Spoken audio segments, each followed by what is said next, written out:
जानकी जीवन स्मरण जय जय राम. वैदिक कर्माच्या जोडीला भगवंताचं नाव घ्यावं. तुम्ही वैदविद्या जाणणारे सर्वजण मोठे ज्ञानी, भाग्यवान आणि पूज्य आहात. इतकी वर्ष वेदविद्या तुम्ही जतन करून ठेवली, हे तुमचे फार उपकार आहेत.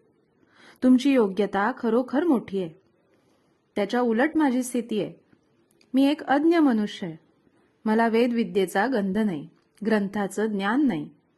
मी रामरायाचा एक दीन दास आहे. त्याच्या नामावर माझं प्रेम आहे. माझं म्हणणं आपण प्रेमाने ऐकून घ्यावं.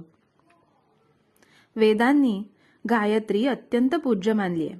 हे बरोबरच आहे, कारण गायत्रीच्या उपासनेमध्ये विलक्षण सामर्थ्य साठवलेलं आहे. गायत्रीची उपासना करणाऱ्या माणसाच्या अंगी खरं वैराग्य आणि पावित्र्य असावं लागतं.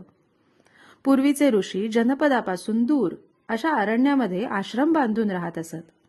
कंदमुळं हा त्यांचा आहार असे. इंद्रिय संयम हा त्यांचा मुख्य आचार असे. सत्य हेच त्यांच्या वाणीचं भूषण असे.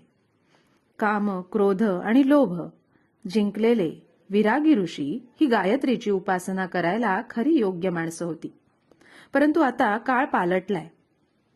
ज्या प्रकारचं जीवन ऋषी लोक जगत असत, त्यापैकी आपणाजवळ आता काहीच शिल्लक उरलेलं नाही. ऋषींचं राहणं, खाणं, पिणं, इंद्रिय संयम, सत्यनिष्ठा यापैकी आपल्याजवळ काय शिल्लक उरलंय? त्या काळी ऋषींनी पर्जन्य सूक्त म्हटलं की पाऊस पडत असे, आणि तेच सूक्त आज म्हटलं तर साधा वारा सुद्धा सुटत नाही. ऋषींच्या अंगी तपश्चर्येचं सामर्थ्य होतं, म्हणून त्यांच्या आशीर्वादाला जशी किंमत होती तशी त्यांच्या शापाला देखील होती. जीवनाबद्दल पूर्वी असणारी निष्ठा आज बदलली आहे. सध्या परिस्थिती अशी आहे की वैदिक कर्मावरची श्रद्धा लोकांमध्ये पूर्ववत राहिलेली नाही, आणि वैदिक कर्म यथासांग घडणं कठीण होऊन बसलंय. अशा स्थितीत आपल्याला शक्य आहे तितके वैदिक कर्म करावं, परंतु चित्तशुद्धी होण्यासाठी त्यावर पूर्णपणे विसंबून न राहता त्या कर्माच्या जोडीला भगवंताचं नाम घ्यावं. सध्याच्या परिस्थितीत संयमाची बंधनं सुटत चालली, म्हणून संतांनी कळवळून नाम घ्या असं सांगितलं. नाम हे आगंतुक नाही.